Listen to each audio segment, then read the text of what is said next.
પર જે ડેમની બાજુમાં આવેલા છે સ્વયંભૂ પ્રગટેશ્વર મહાદેવનું મંદિર. ફાઇનલી આપણે પ્રગટેશ્વર મહાદેવના મંદિરે પહોંચી ગયા છીએ. હાલો મિત્રો, બધાને હર હર મહાદેવ. હું છું ભારતી પરમાર. મારી યુટ્યુબ ચેનલમાં આપનું સ્વાગત છે. તમે બધા કેમ છો? સ્વસ્થ હશો એવી આશા છે. અને આજે આપણે પહોંચી ગયા છીએ ખોડાપીર પર પ્રગટેશ્વર મહાદેવ. તો ચલો અંદર જોઈએ આપણે.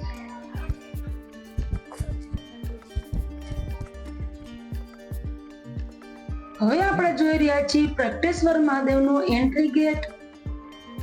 હવે આપણે મંદિર અંદર પ્રવેશ થઈ રહ્યા છીએ. ઘણા એવા નાના મોટા મંદિર છે, એ બધા આપણે જોશું. તો મારા વિડીયોમાં છેલ્લે સુધી બન્યા રહેજો, જેથી કરીને તમે બધા મંદિરના હું દર્શન કરાવી શકું. આ છે પ્રગટેશ્વર મહાદેવનું મંદિર.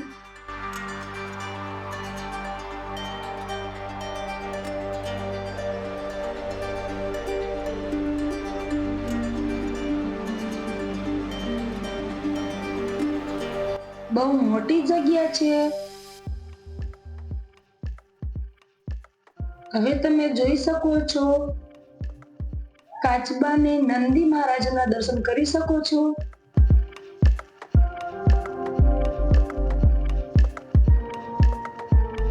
આ છે પ્રગટેશ્વર મહાદેવ મંદિર, મહાદેવ અને મંદિરનો ગર્ભગૃહ.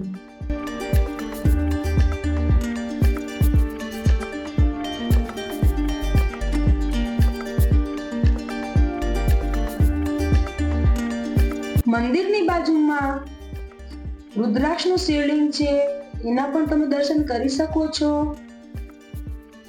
અને એક્ઝેક્ટ બાજુમાં નાગદેવતાનું મંદિર છે, એમના પણ તમે દર્શન મારા વિડીયોના માધ્યમથી કરી શકો છો. ઘણા એવા નાના મોટા મંદિર છે. આપણે એવું ફીલ થાય કે આપણે કાશીમાં આવી ગયા છીએ. આમ તો જોઈએ તો નાનકડું કાશી જ છે.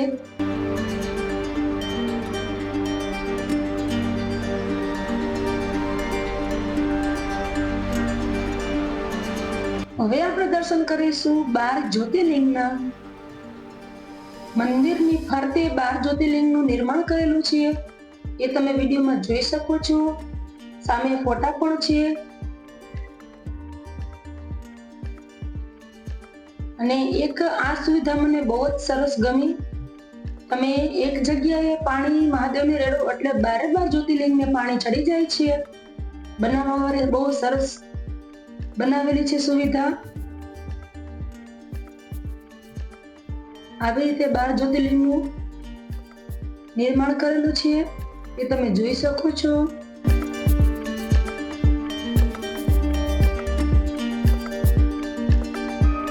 અને હવે આપણે જોઈ રહ્યા છીએ નવગ્રહ મંદિર. આ નવગ્રહની મૂર્તિ સ્થાપિત કરેલી છે, એ પણ તમે દર્શન કરી શકો છો.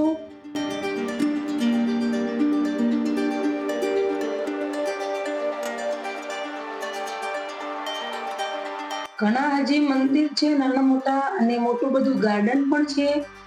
તો તમે વિડીયોમાં છેલ્લે સુધી બન્યા રહેજો.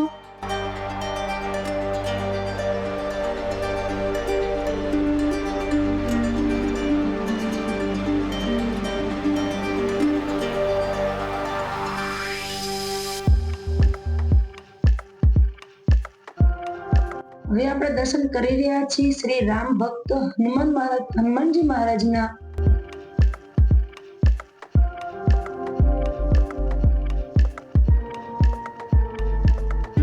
બાજુમાં જ ગાયત્રી માતાનું મંદિર છે, અને ગણપતિ મહારાજનું પણ મંદિર બાજુમાં જ છે. એની બાજુમાં શીતળા માતાનું મંદિર છે.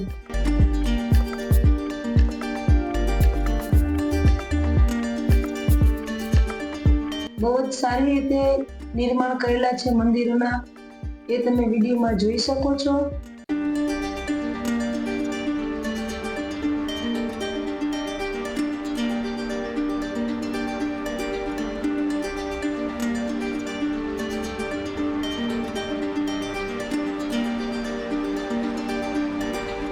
ચારે તરફ તમે જુઓ તો નાના નાના મોટા સરસ મંદિર બનાવેલા છે અને એકદમ વાતાવરણ સરસ અને સુંદર રીતે મંદિરનું નિર્માણ પણ કરેલા છે. અને હવે આપણે દર્શન કરીશું પંચમુખી મહાદેવના.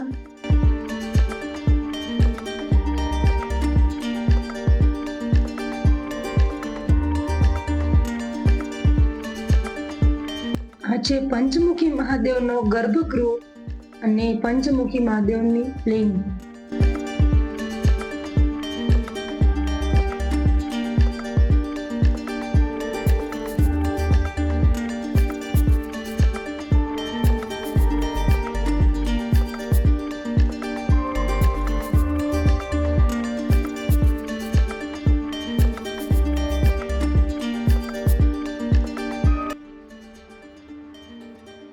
અને મંદિરની એક્ઝેક્ટ સામે વિશ્રામ ગૃહ છે, તો બહુ મોટી જગ્યા છે.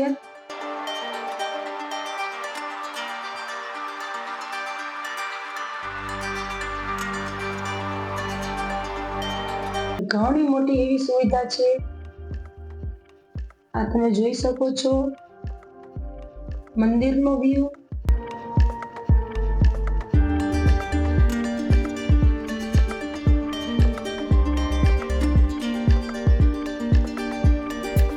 ને એક્ઝેક્ટ મંદિરની સામે સરસ મોટું ગાર્ડન છે. તો મિત્રો તમે ફેમિલી સાથે આવો તો એક દિવસની પિકનિક માટે તો બેસ્ટ જગ્યા છે. અહીંયા આવ્યા પછી ઘરે જવાનું મન પણ નથી થતું, એવી સરસ જગ્યા છે.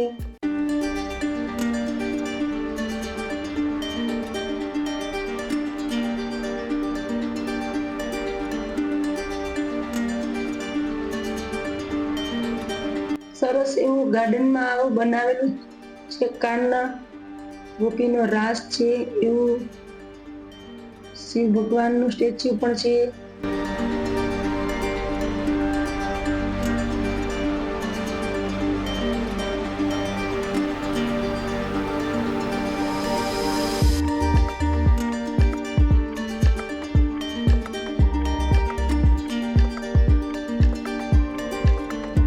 ખૂબ સરસ જગ્યા છે. મને તો જગ્યા બહુ જ ગમી. તમે મિત્રો મને જરૂરથી જણાવજો તમને કેવી લાગી જગ્યા. અને હવે આ જગ્યા કઈ જગ્યા આવેલી છે એ હું તમને જણાવી દઉં. પડધરીથી ખોડાપીપર 25 કિલોમીટરના અંતરે આવેલું છે અને ખોડાપીપર ડેમની એક્ઝેક્ટ બાજુમાં છે સ્વયંભૂ પ્રગટેશ્વર મહાદેવનું મંદિર.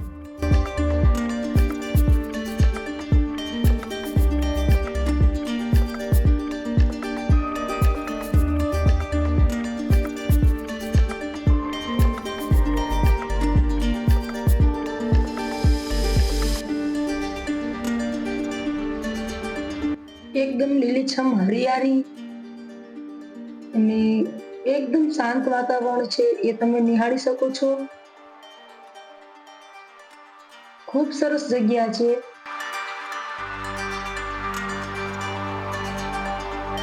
અને તમે જોઈ શકો છો શ્રાવણ માસમાં તો ભક્તોની ભીડ વધારે જોવા મળે છે.